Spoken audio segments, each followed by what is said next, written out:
Tuesday, October 22nd. So we'll open plate motion back to lesson 2.4, step 4, which is just the final step, making sure we solidify our knowledge.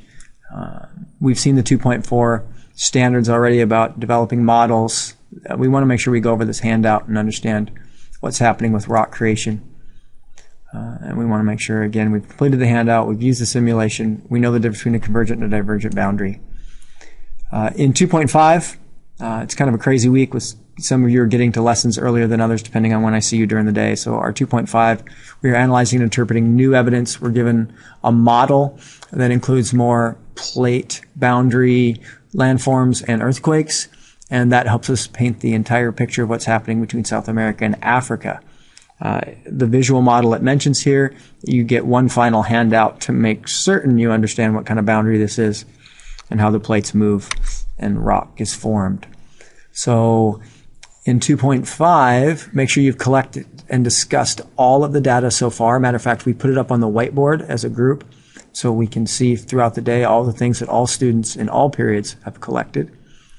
Use the simulation to make sure you understand the model of South America, Africa plate boundaries, that you can identify the features on that boundary and you know what happens to plates over time. So we, again, look at 2.4, step 4, the simulation, revise your boundaries based on the projection that you see, and then mark it as done in classroom. 2.5, warm up.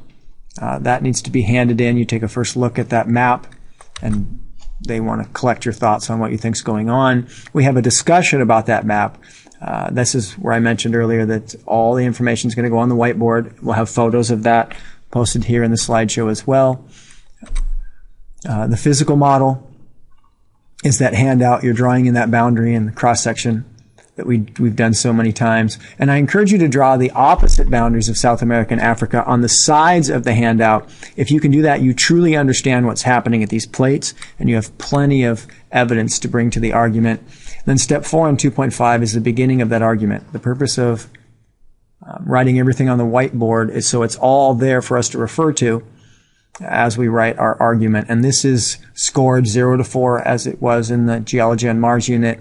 This is where you have to show what you know by providing evidence and reasoning.